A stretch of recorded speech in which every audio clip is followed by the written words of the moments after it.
sendo o 39º presidente do Brasil.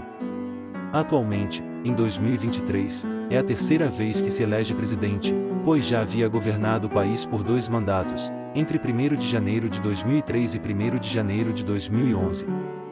Foi também líder sindical e um dos fundadores do Partido dos Trabalhadores, PT. Luiz Inácio Lula da Silva, ou comumente conhecido somente por Lula, é primeiro presidente com 3 vitórias no voto direto, perdendo apenas para Getúlio Vargas, governou por mais tempo. Alguns o veem como um líder socialista e comprometido com a justiça social, enquanto outros o veem como um líder populista que usou a retórica para se beneficiar econômica e politicamente. A opinião pública também foi afetada por processos judiciais que Lula enfrentou, alguns dos quais resultou em condenações. Em geral, a opinião pública sobre Lula é bastante dividida, com algumas pessoas o vendo como um líder carismático e bem-intencionado que fez muito para melhorar a vida das pessoas mais pobres do Brasil, enquanto outros o veem como um político pouco confiável e envolvido em atividades corruptas.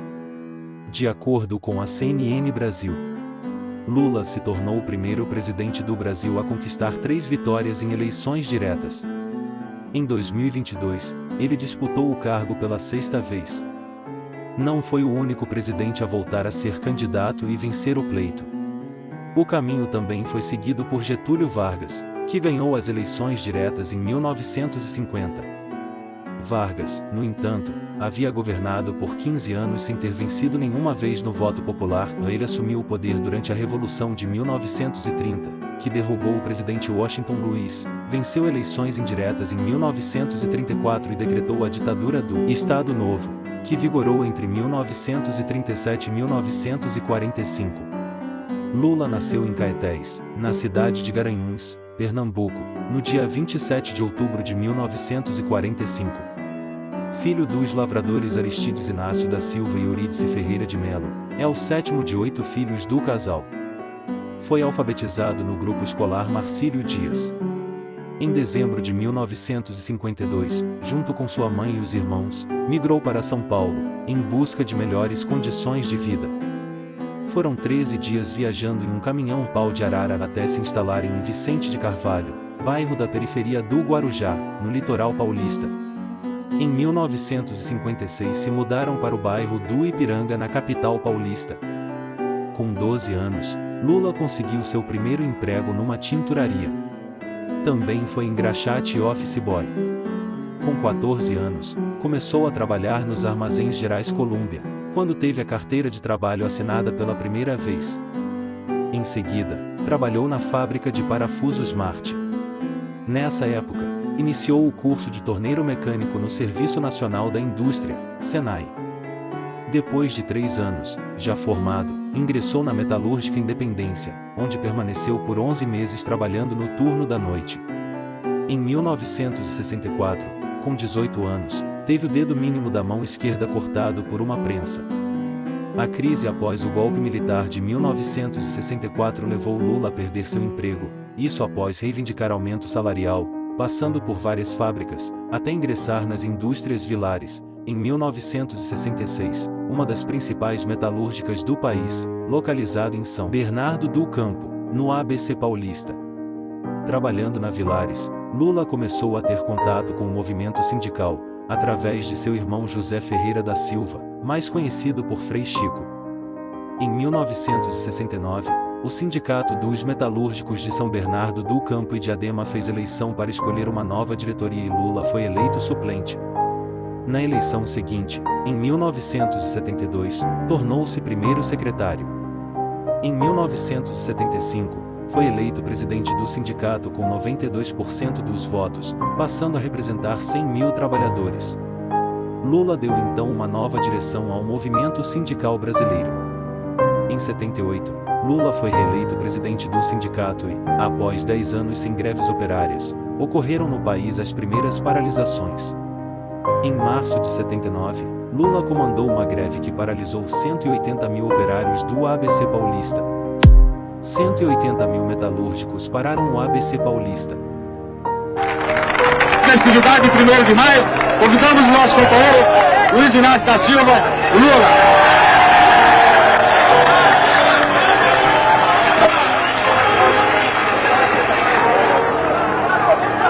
companheiros,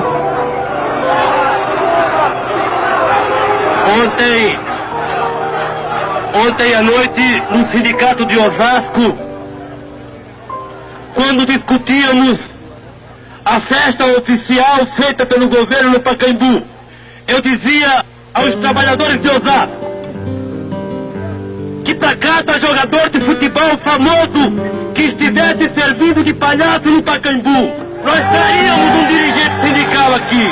E que para cada um inconsciente que fosse no Pacaembu, nós traríamos 10 trabalhadores conscientes aqui. Porque hoje nesse país já não se engana mais o trabalhador como se enganaram em outros tempos.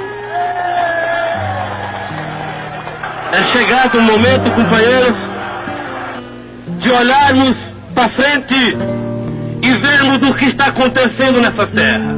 A repressão policial ao movimento grevista e a quase inexistência de políticos que representassem os interesses dos trabalhadores no Congresso Nacional fez com que Lula pensasse pela primeira vez em criar um partido dos trabalhadores. Tendo em vista que ainda em 1975, começaram a surgir novos partidos políticos no país. O Brasil atravessava, então, um processo de abertura política lenta e gradual comandada pelos militares ainda no poder.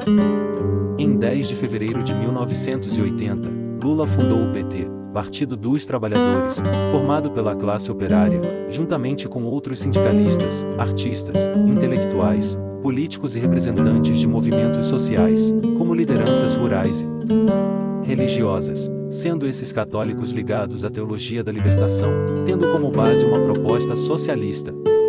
Em abril de 1980, outra grande greve dos metalúrgicos no ABC paralisou 330 mil operários durante 41 dias. Essa greve provocou a intervenção do governo federal no sindicato e a prisão de Lula e outros dirigentes sindicais, com base na Lei de Segurança Nacional. Foram 31 dias de prisão, recolhido às instalações do DOPS paulista.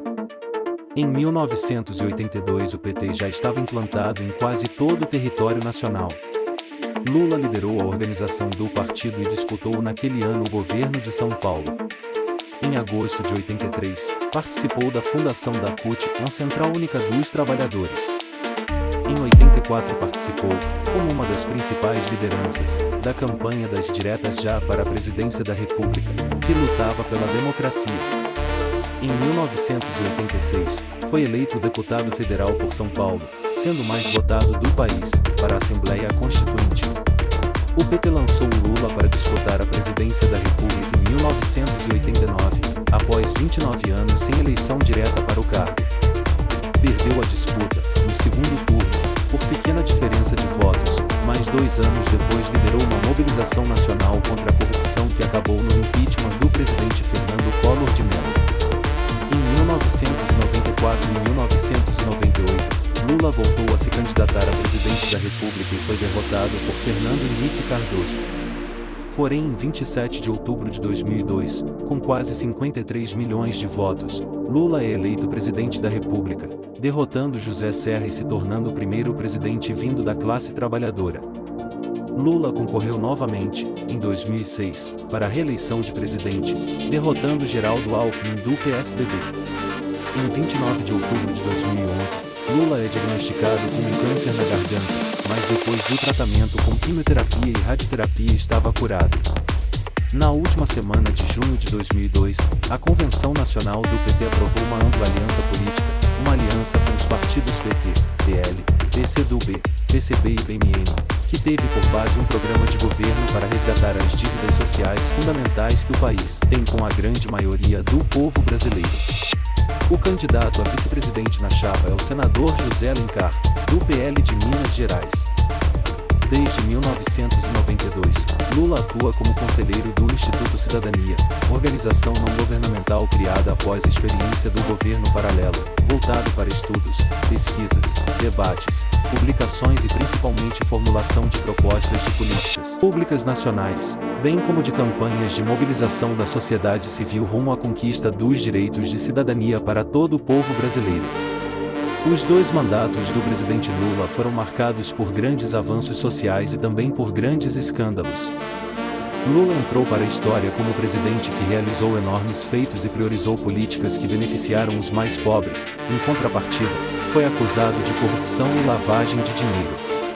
Através da Lava Jato, investigação realizada na época, no dia 12 de julho de 2017, o juiz Sérgio Moro condenou o ex-presidente a 9 anos e 6 meses de prisão. No dia 24 de janeiro de 2018, o Tribunal Regional Federal confirmou a condenação de Lula. Na madrugada do dia 5 de abril de 2018, o Supremo Tribunal Federal, STF, rejeitou o habeas corpus preventivo que garantiria a liberdade de Lula.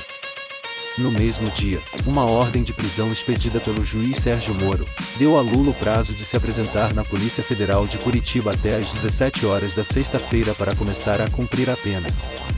Lula não se apresentou e se dirigiu para o Sindicato dos Metalúrgicos do ABC Paulista, cercado de grande número de apoiadores, se entregando 2 dias depois, no sábado, dia 7 de abril de 2018. Ele permaneceu preso por 580 dias na sede Polícia Federal de Curitiba. Foi solto em 8 de novembro de 2019, depois que o STF reviu e anulou os processos, considerando que houve parcialidade no julgamento. Além da condenação de 9 anos e 6 meses de prisão no caso do triplex do Guarujá, São Paulo, o petista foi réu em outras ações penais. Em fevereiro de 2019, Lula foi condenado a 12 anos e 11 meses de prisão por corrupção e lavagem de dinheiro, no caso do Sítio de Atibaia, DSP, que Lula recebeu como propina da OAS Odebrecht. A sentença foi dada pela juíza Gabriela Hardt. Lula foi denunciado por ter recebido 4 milhões de reais em doações da Odebrecht ao Instituto Lula entre 2013 e 2014. Para os procuradores, as doações foram uma forma de lavar dinheiro. O juiz Bonar, que sucedeu a Moro na 13ª Vara Federal de Curitiba, aceitou a denúncia em 2020. A Lava Jato denunciou Lula por ter negociado com a Odebrecht um terreno para a instalação do Instituto Lula e um apartamento vizinho ao seu, em São Bernardo do Campo, DSP. Foi acusado de tráfico de influência, corrupção passiva e lavagem de dinheiro, dentro do BNDES para beneficiar a construtora Odebrecht. Outra ação diz respeito à Operação Zelotes, que apurou a compra de caças suecos, denunciado também por lavagem de dinheiro e tráfico de influência. Lula foi acusado também de fraudar a Petrobras, junto com outros integrantes do PT. Também foi denunciado por beneficiar a construtora Odebrecht, que colocou à disposição do PT 64 milhões em troca de decisões do governo que favorecesse a empresa. Lula permaneceu preso na Polícia Federal em Curitiba até o dia 8 de novembro de 2019, após o STF anular a prisão em segunda instância. Em 2021, o STF anulou todos os processos contra Lula, restabelecendo os direitos políticos do ex-presidente. O argumento foi de que os casos não tinham conexão com o escândalo da Petrobras, portanto, não deveriam ter tramitado na Justiça Federal em Curitiba. O STF anulou as 2 condenações de Lula por corrupção e lavagem de dinheiro e em outros 2 processos que ainda estavam em curso. Fique agora com suas ideias. Mas antes, compartilhe esse vídeo e comente sua opinião em relação à figura citada. Com muito respeito, é claro.